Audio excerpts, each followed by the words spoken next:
Good morning. Last week in Milwaukee was the most exciting, unifying, and strongest Republican convention in modern political history. The American people are rallying around President Donald J. Trump and his America First agenda. Compare that to the Democrat Party that is in absolute freefall. Backroom donors, Democrat elites, and their stenographers in the mainstream media conspired in a direct attack on democracy, which overturned the will of 14 million Democrat voters who elected Joe Biden as their nominee. And make no mistake, the American people know that Kamala Harris owns Joe Biden's catastrophic and failed policies, from the inflation crisis to the energy crisis to the crime crisis. And the number one issue facing Americans, no matter what district across America, is the border crisis. And Kamala Harris is Joe Biden's open border czar. By every metric, Harris has failed to secure our borders, advancing far-left Democrats' failed open border policies and the needs of illegals over the safety of American citizens. Yesterday, I introduced a resolution condemning Kamala Harris's role as Biden's open border czar. Every elected Democrat is responsible for this border crisis, along with every other aspect of Biden's failed and feckless record, which brought skyrocketing Bidenflation, surging violent crimes, chaos, and weakness around the world. Looking to tomorrow, at the Speaker's invitation, we will proudly welcome Israeli Prime Minister Benjamin Netanyahu to address Congress. This address comes at a time when Israel is fighting against barbarous terrorists backed by Iran for their very right to exist. House Republicans will always stand with Israel and will not rest until every hostage kidnapped during the horrific October 7th Hamas terrorist attacks is returned home. While we have House Republicans have repeatedly voted in favor of providing Israel with necessary military aid, the Biden-Harris administration and far-left Democrats have turned their backs on our most precious ally, electing to withhold this aid and side with the radical pro-terrorist base of today's Democrat Party. It has never been more crucial to show the world that America stands unequivocally with our most precious ally, Israel. It has been 10 days since the horrific assassination attempt on President Trump. Yesterday, we heard from the Secret Service Director Cheadle, who provided no new updates, was unable to answer the most basic questions, and confirmed to everyone that she is not qualified to keep our nation's leaders safe. She must resign. The American people deserve answers, and House Republicans will not rest until we have transparency and accountability. Today, we are joined by my fellow New Yorker and Oversight Committee member, Nick Langworthy, who traveled to Butler, Pennsylvania to see it firsthand. He is helping to lead the charge demanding accountability from the Secret Service. Nick. Thank you very much, Chairwoman and Leader Scalise, Whip Emmer, and Speaker Johnson. Thank you for the opportunity to be here with you today. The U.S. Secret Service has a zero-fail mission, and they failed massively to protect President Trump and rally-goers on July 13th. Corey Comparatori, a firefighter and a father, he lost his life that day because of that failure. And President Trump is only here by the grace of God. There must be accountability from the U.S. Secret Service for this tragedy.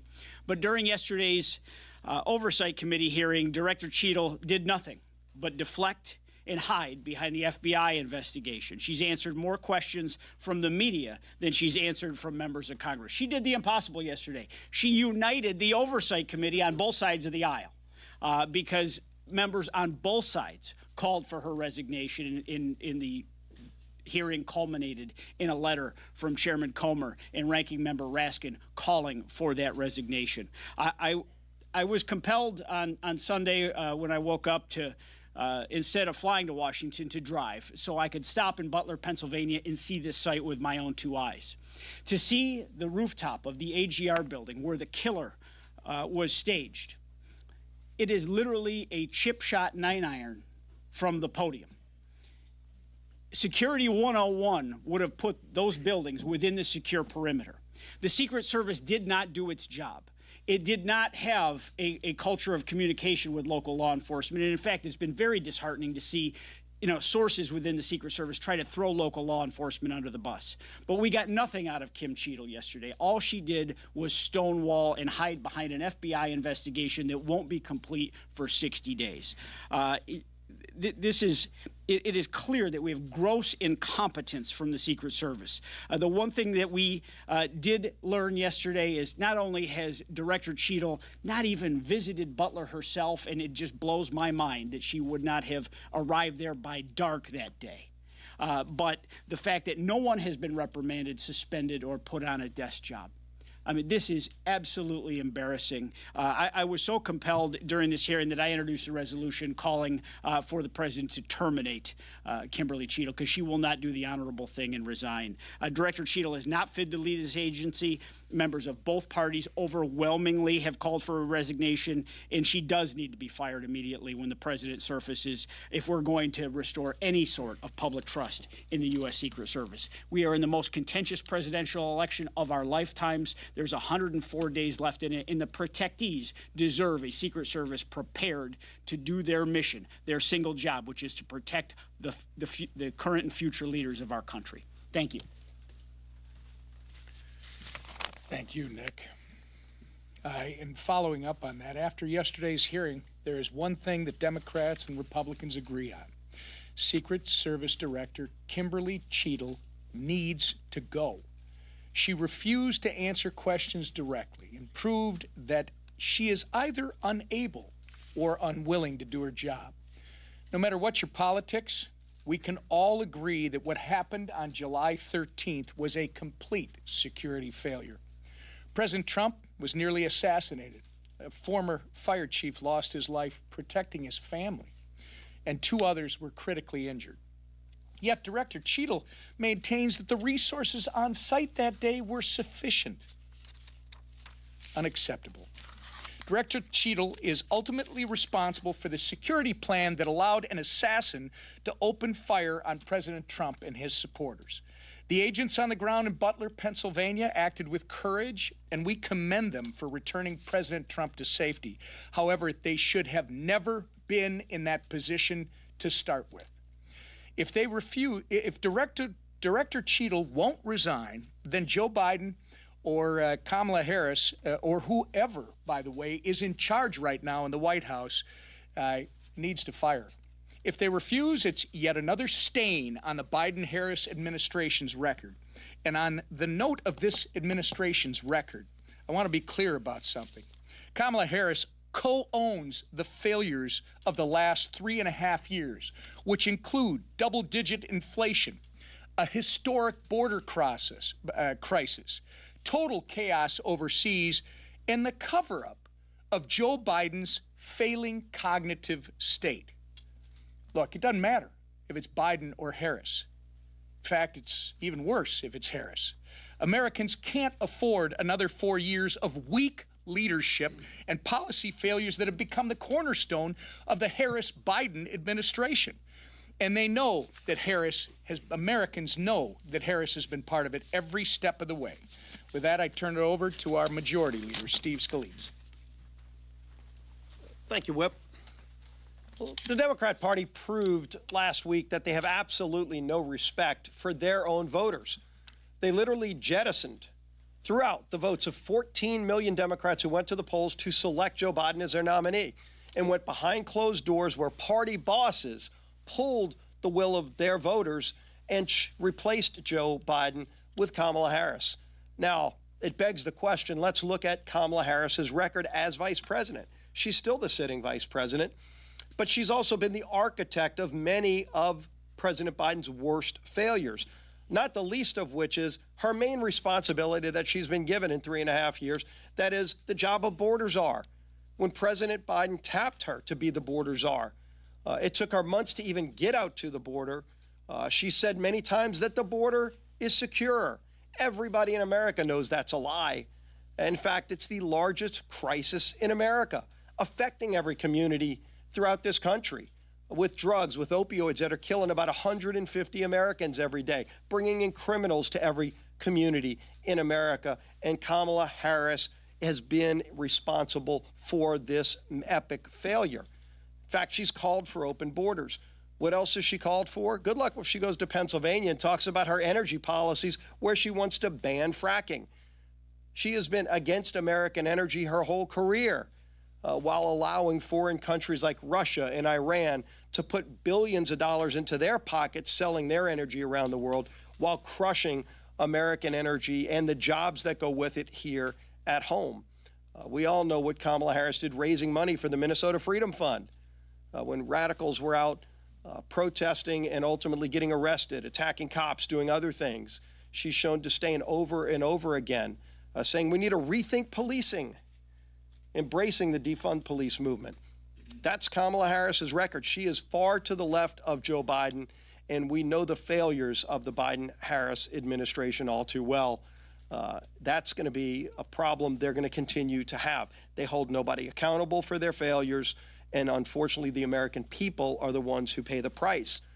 We laid out a really strong alternative at our convention in Milwaukee. I was proud to be there with our other leaders here, and what we saw is an incredibly unified Republican Party with a clear and focused agenda.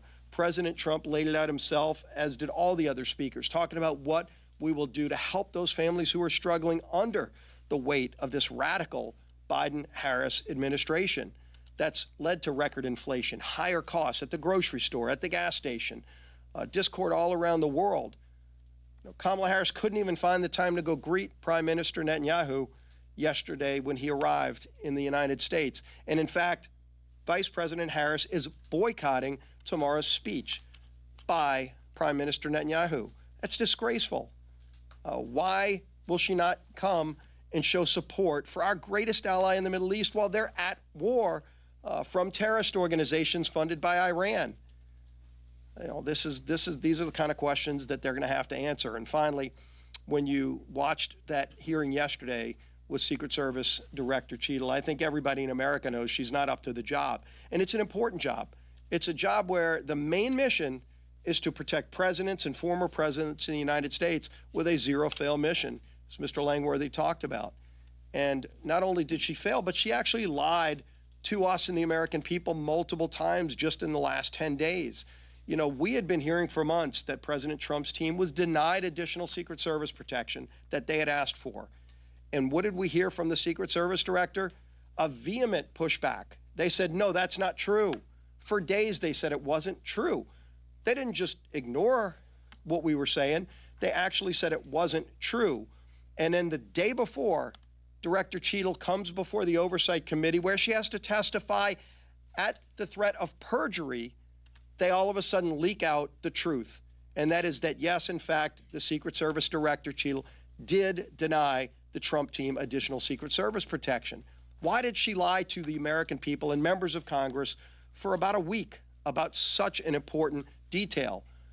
She talked about the inability to protect the roof where the shooter positioned himself. She said it was too high of a pitch. And then yesterday you had Carlos Jimenez, a colleague of ours, 70 years old, on the roof just walking around saying, look at this. This is not difficult to maneuver. She lied about that too. She has no credibility to the point where literally Republicans and Democrats are united calling on her to step down. This is not an entitlement position she has. She works for the American people, and she failed in her mission. Joe Biden needs to remove her if she doesn't have the self-respect to step down. And we're going to continue to push for that as well. Now I'd like to bring up the man who's leading our charge, and that is Speaker Mike Johnson. Thank you, Mr. Leader. Grateful to see all of you. The Republican Party is unified and energized after our convention. We're excited about this campaign because we have the answers to all the great challenges facing the country. And you've seen the momentum behind the Trump and Vance ticket and all of our party being excited to get out there and have this debate. This election will be about policies and not personalities. And we are delighted to line up the record of President Trump against the Biden-Harris record. It's very clear where we're going. So we're in unprecedented, very challenging times as a country because of the weak leadership out of the White House. And at this unprecedented moment, we have to be clear about exactly what happened here in the last 24 hours or so. Or 48 hours ago, just over 100 days before an election, Democrat Party bosses forced Joe Biden off the ballot. They invalidated the votes of more than 14 million Americans who went through the small d Democratic process and chose their nominee for president. The self-proclaimed party of democracy can't claim to be that anymore because they just steamrolled democracy and made a decision in a back room. And one thing is clear. If Joe Biden is not fit to run for president, he is not fit to run the country. We're stating the obvious. We're stating what everybody is seeing with their own eyes. And it's a hard truth, but it's one that the country has to face. Right now, we're facing altogether increased threats around the globe because of this weakness. We're facing threats right here at home, and we're sending the world a dangerous message. America needs strong, resolute leadership at this perilous moment. Joe Biden is not providing that. Kamala Harris is incapable of providing that, and we need to get November 5 here as quickly as possible. I would say this, and I've hastened to remind our enemies around the world, our adversaries around the world, that regardless of the chaos surrounding this White House, I want our adversaries to be reminded that the United States Congress, the United States military, and the American people are fully prepared and committed to defend our interests both at home and abroad, and you should not mistake the drama surrounding Joe Biden as any sign of weakness or any moment of opportunity for you. Our country deserves better. I believe we'll get that after November 5th, and as I said, it can't happen soon enough. Regarding the Secret Service failures, we did have that hearing yesterday. It was outrageous and inexcusable what happened Saturday last, and I think Director Cheadle needs to go. I called for her resignation within days of the event, and when it became clear that she would not resign on her own, I called on President Biden to fire her. The buck should stop at the White House, and accountability begins at the top. I met with Director Cheadle before the oversight hearing yesterday morning in the back library, and I told her this is not personal, but this is serious business, and she needs to step aside. Since the evening of the shooting, I and all of our colleagues, all the Republicans and Democrats as well, have been demanding the answers, and they have not been forthcoming. The oversight hearing was a bust because she was unable or unwilling to provide the answers that the American people need. Although she says she's taking full responsibility, quote unquote, we know that that's clearly not true. Because of this, it necessitates a specific precision, precise and quick action by the Congress. And so while we have a number of committees of jurisdiction who have already done great work on this, they leapt right into action as you would expect they would do. I think the moment calls for something unique and different. We need to move quickly. We need to get the answers that the American people deserve. And so we are establishing a special task force in the House that'll be bipartisan. It'll be composed of 7 Republicans, 6 Democrats. The composition of the committee will be persons who have expertise in the areas in question and a lot of insight about that. We'll give the list of the composition of the committee, the members, by the end of this week. But they'll have 3 primary responsibilities. We have to get the answers, of course, about what happened. We need to make sure that accountability is ensured to the American people, and then we need to prevent anything like this from ever happening again. The committee will have subpoena authority. They will begin immediately. A final report will be due from the committee no later than December 13th, but we could probably expect that there will be interim reports along the way. We have a finite set of facts and circumstances here with regard to the event last Saturday, but there are deeper problems, obviously, in the Secret Service, and I think this task force will be the way for us to get to the bottom of that. Finally, it's been mentioned I'm happy to welcome Israeli Prime Minister Benjamin Netanyahu for what will be his 4th address to a joint session of Congress. He will set the record, surpassing Winston Churchill as the foreign leader who has addressed Congress the most times, because we live in historic moments and because his testimony directly to Congress is so important with regard to what's happening in Israel right now. 120 hostages languish in tunnels deep in the land over there in Gaza built by Hamas. These tunnels have been, and that includes, of course, 8 Americans, and we cannot forget that. Our 2 nations are united in our common cause to bring the hostages home, and we are united to stand against our common enemies. As Iran and its proxies, including Hezbollah and the Houthis, have become increasingly hostile, they attack Israelis in the north and in Tel Aviv, we have to be clear that Israel is not alone. It has never been more important than it is right now for us to stand with our closest ally in the Middle East and our traditional partner in all these things. And it is outrageous to me and inexcusable that, as the leader mentioned, that Kamala Harris is boycotting this joint session. This is an historic moment. It's an important moment for the country for all the reasons we've said. The gravity of the situation cannot be overstated, and yet Kamala Harris will abandon her seat. As you all know, as the Vice President and as serving as the President of the Senate, she is supposed to be seated next to me at the rostrum. She will not be there because she refuses to attend. She needs to be held accountable for that, and she needs to be asked very searing questions about why. They went down the roster to find out who else would sit in the seat. Senator Patty Murray declined the opportunity as well. She will also boycott the event, skip the speech. They landed on Senator Cardin, who is retiring from the Senate, so has little political risk. The idea that they're making political calculations when our ally is in such dire straits, fighting for its very survival and fighting back against the horrific attack in October is unconscionable to us. America's relationship with Israel has always been bipartisan, and it should stay that way. With that, I'll take a few of your questions. Yes, sir, front row. Mr. Speaker, how did Director Cheadle react when you were faced with her in the library yesterday? And secondly, do you support efforts to impeach her? She was very stoic, and you know, I would classify it as sort of non-responsive, just as she was in the committee hearing. She seems to almost, in some way, almost be a little bit in shock about the events, and I just find her demeanor and her responses to be inexcusable and obviously inadequate. And so that's why you see, as was noted, the Oversight Committee is rarely united as it has been, Republicans and Democrats together agreeing that this is ridiculous and that she has to go. It's rather unconscionable to us that she's not been removed. One of our colleagues filed a impeachment resolution regarding her. And impeachment, as we know, is reserved for treason, bribery, high crimes, and misdemeanors. Maladministration and utter incompetence, unfortunately, are not impeachable offenses, but there are other ways to achieve the desired end. As was noted, we have a resolution to call upon President Biden to do his job and fire her, replace her with someone who can handle the responsibilities, and I'm encouraging members to be considering those options and those alternatives, so we'll see where all that goes. Yeah, Manu. Mr.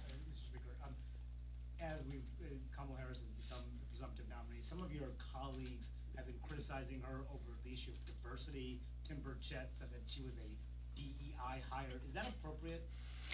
Listen, this election, as I noted at the outset, is going to be about policies, not personalities.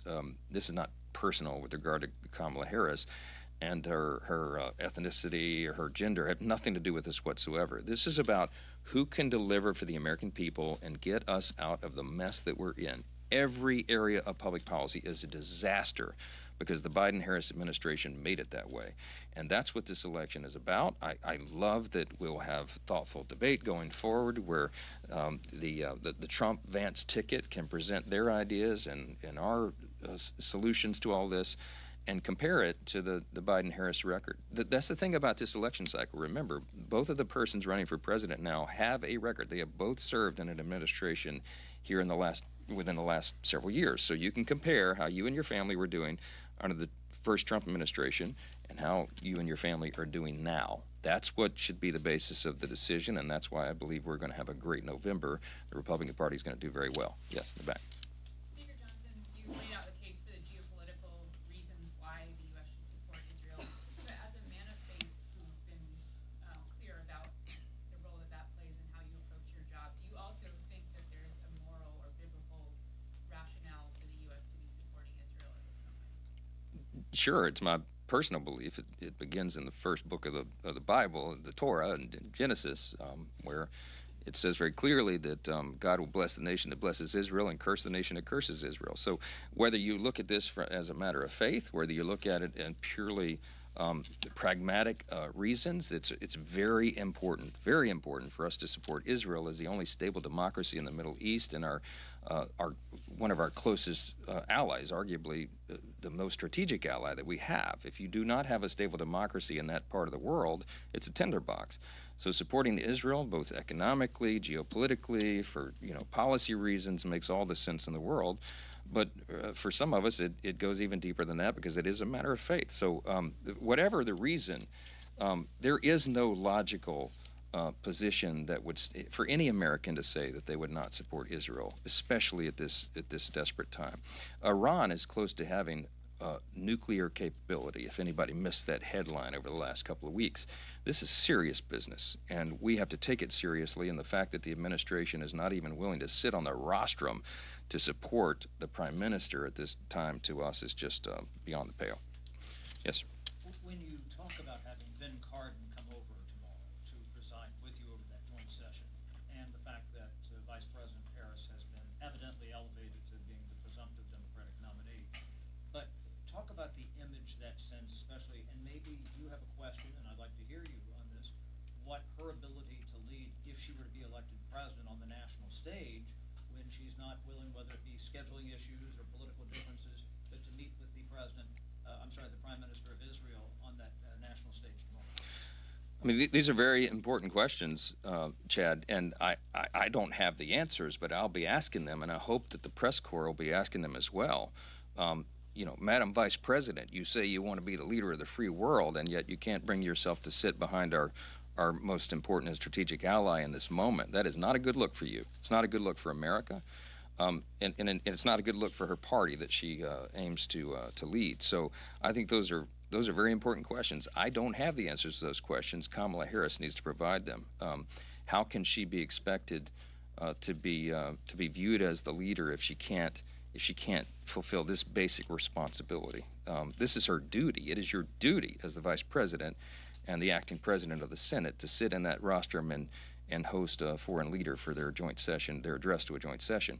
I'm not sure, I haven't checked the history books, but this may be an unprecedented event for the Vice President to decline that responsibility. I just think it's outrageous.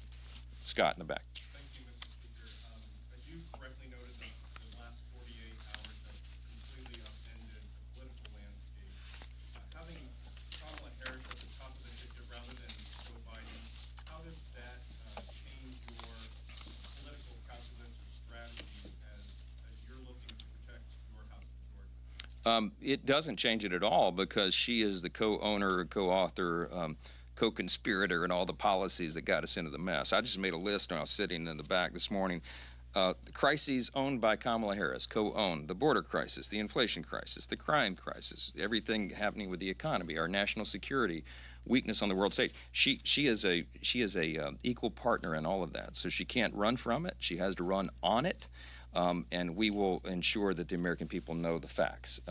There's no way to dress this up. Kamala Harris has a long record in public service, and she cannot point to a single thing, I don't think a single thing, that she has done successfully. I saw some man on the street interviews over the last couple of days that people were asking, oh yeah, I'm excited, I support Kamala Harris. Can you name one thing that she's accomplished in her long service in public life?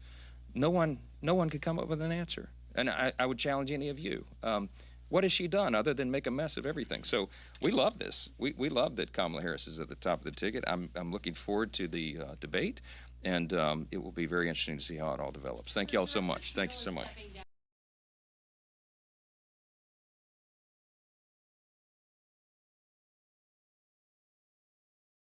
Well, she must have been watching our press conference. I'm glad she did the right thing. Look, our reaction, the immediate reaction to her resignation, is that it is overdue. She should have done this at least a week ago. I'm happy to see that. I'm happy to see that she has heeded the call of both Republicans and Democrats. Now we have to pick up the pieces. We have to rebuild the American people's faith and trust in the Secret Service as an agency. It has an incredibly important responsibility in protecting presidents, former presidents, and other officials in the executive branch, and we've got a lot of work to do. The task force that we'll be putting together is going to be very important. As I said, they have three responsibilities: to investigate what happened, the debacle that happened 2 Saturdays ago, to hold those accountable. It certainly was the director, Cheadle, but there may be others in the line of authority who are also culpable in what happened and the errors and mistakes there, and finally to ensure that those mistakes do not happen again. The stakes are too high.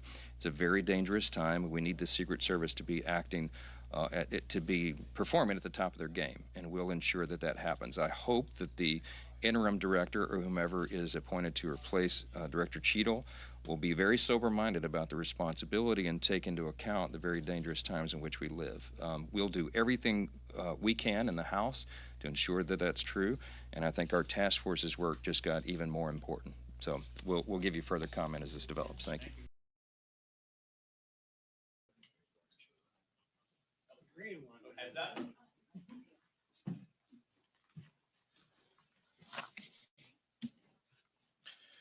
Good morning. I want to start by offering the condolences of the entire House Democratic Caucus to the family and friends of our beloved Sheila Jackson Lee, our amazing colleague whose energy and spirit will be deeply missed, particularly in moments like these. The caucus paid tribute to Sheila. We heard from a number of members and played a video. And just for all of us being in these meetings with Sheila and the passion that she brought to each and every event that she participated in just meant a lot to all of us. And so we took our time to pay tribute to her.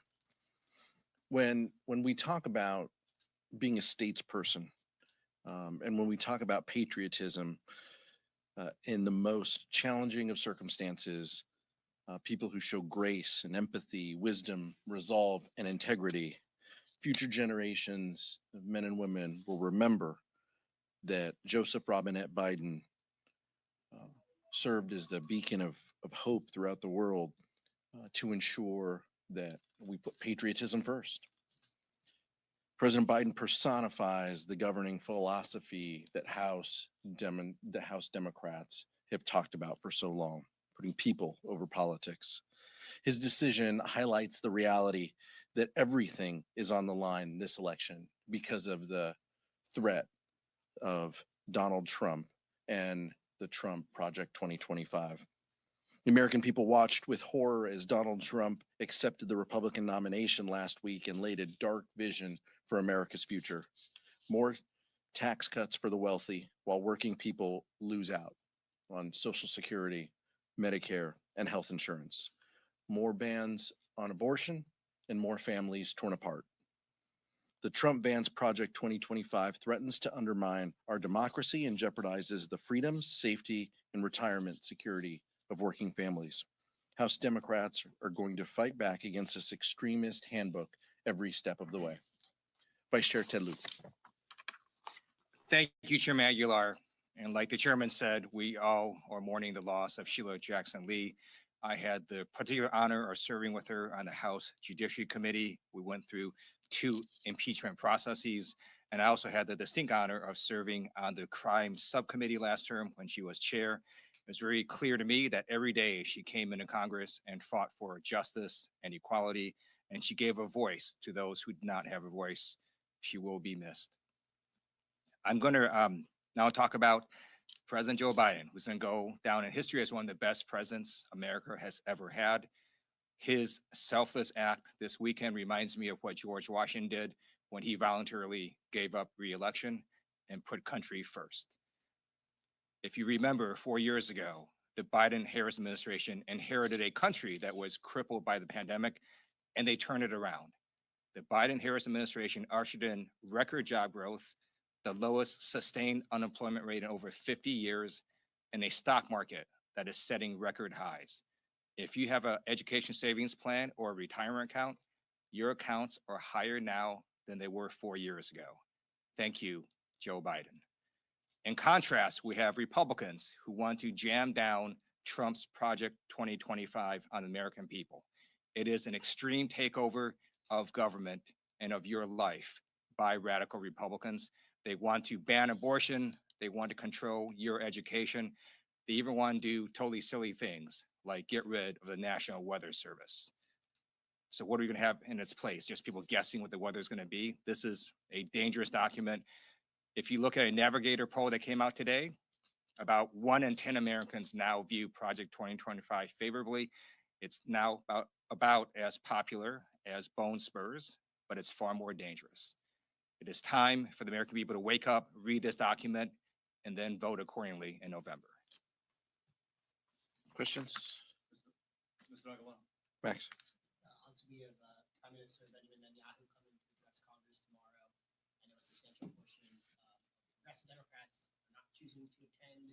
I'm curious your message to the caucus on the speech and whether you think it's appropriate to skip the Netanyahu address. I think members are going to make their own decisions. I personally will be there. The vice chair will be there. I feel when world leaders come to the People's Chamber, it's important that we hear their perspective. Israel is our closest ally. I'm looking forward to the Prime Minister's address, even if I disagree with some policies that the government is putting forward at times. That's part of our democratic process. But members are going to make their own decisions, and we've just been encouraging members to exercise safety and to let them know of the security posture that we're going to face tomorrow, and giving them the guidance that the Sergeant at Arms has been sending out as well. The head of Secret Service just resigned. Can you speak on the bipartisan efforts to, I guess, have the Secret Service acknowledge what went wrong there?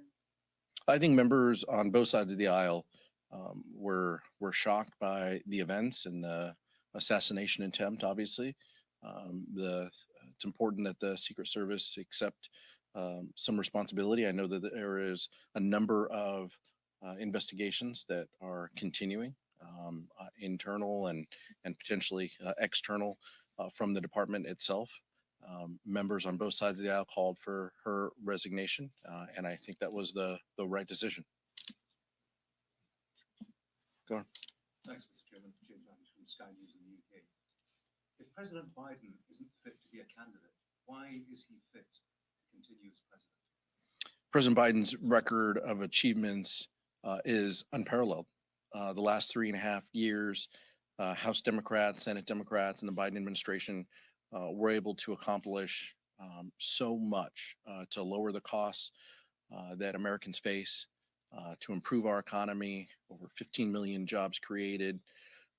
Those are the types of accomplishments that the American people know. Those are the types of things that President Biden has pledged to continue. He'll spend the next 6 months being president, and he will have our support along the way. We're partners in this progress, and I think history will show that his achievements are just absolutely unparalleled. And for those of us who have spent time with him, we're going to soak up everything we can, the knowledge, the experience, the wisdom that he brings to that office, the good judgment. Those are things that public servants of all stripes can learn and emulate, in my opinion. But are you confident Yeah, that he is fit to be president for the next 6 months? You know how you have pro athletes like a quarterback takes a team that's like 4 years ago not doing well, and then now takes them to having a winning victory and says, you know, I'm going to retire next year. Doesn't mean that quarterback can't play this year. And if you look at the record, Joe Biden, as the chairman said, he's done amazing things for our country. But you know who is not fit? Donald Trump. He is the oldest person running for president ever. He makes incoherent statements. He forgets people's names. He mixes people up. His cognitive decline is readily apparent. Donald Trump should pass the torch and withdraw from the race. So a quarterback who can't play with respect. You know, I always find it interesting when the vice chair talks about football as a struggling Browns fan. I know it's incredibly difficult for him during these hard times. Mike.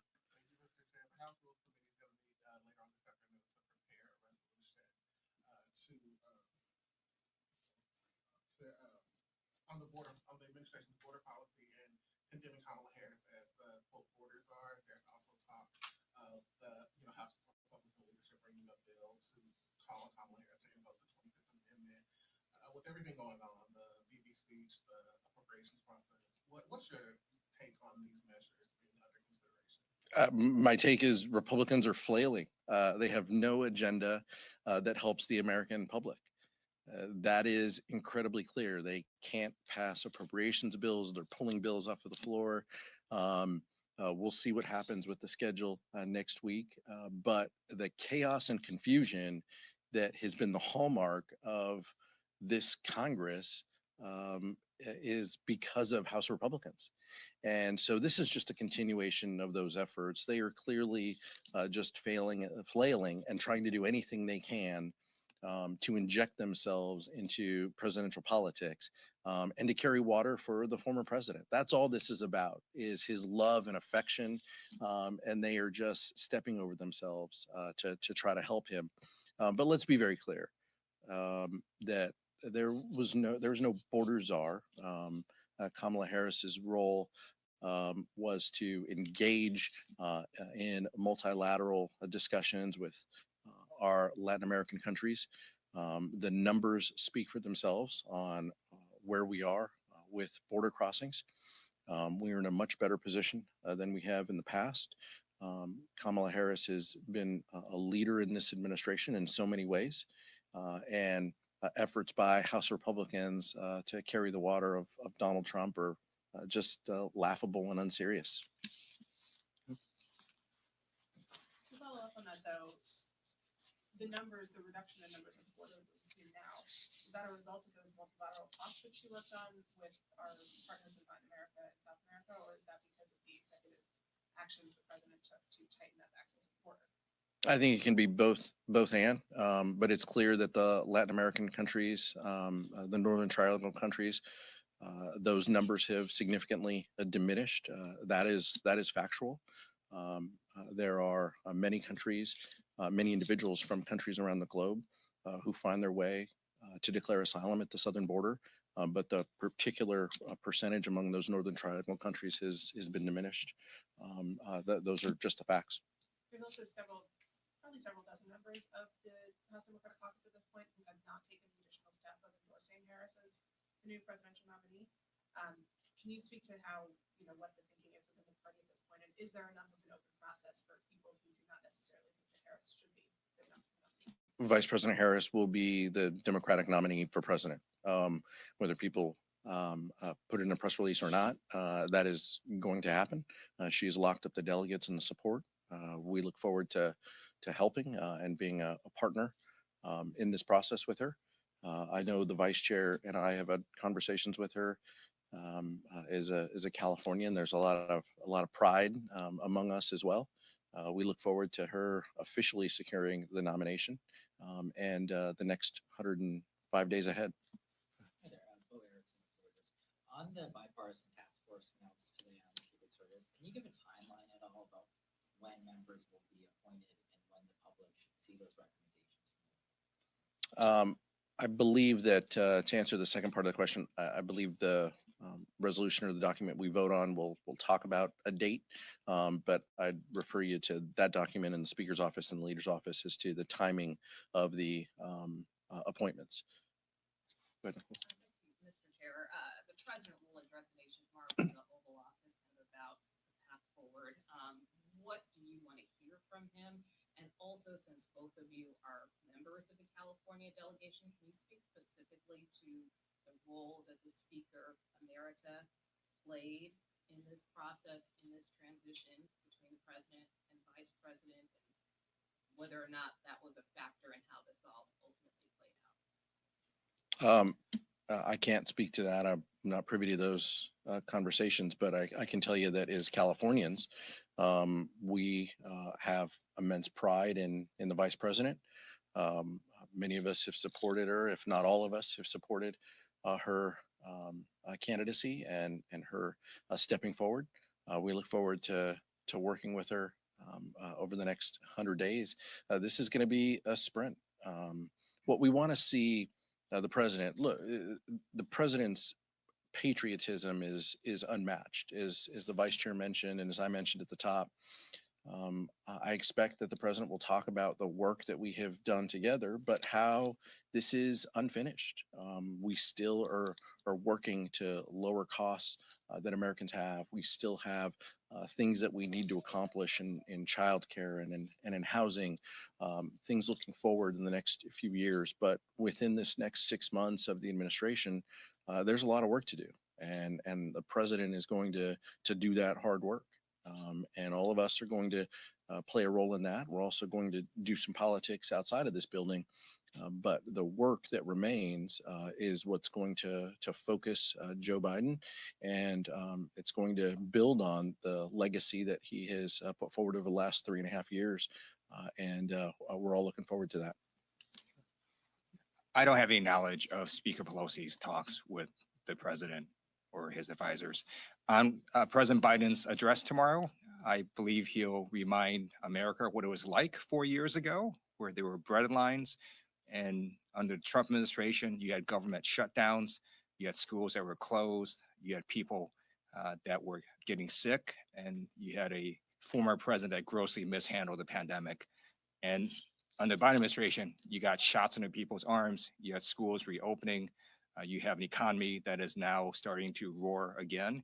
And I think that's what President Biden is going to talk about, and also with their work ahead and how we continue on the progress that the Biden-Harris administration has made these last 3.5 years.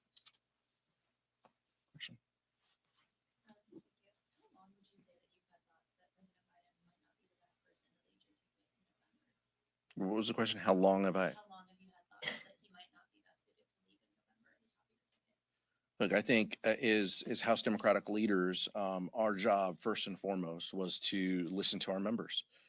You saw, you folks reported on those members who put out statements, indicating their thoughts. Our job was to have a number of conversations with those individuals who express their opinions publicly and those who express their opinions privately, and to convey that to the leader and to members of the administration's team. The focus and objective of every single member that we talked to, though, was the same. We have to stop Donald Trump. We have to stop this Trump Project 2025. We need to ensure that they don't carry forward a national abortion ban, that they don't end contraception care, that they don't repeal the Affordable Care Act. Those are the things that kept Democrats together.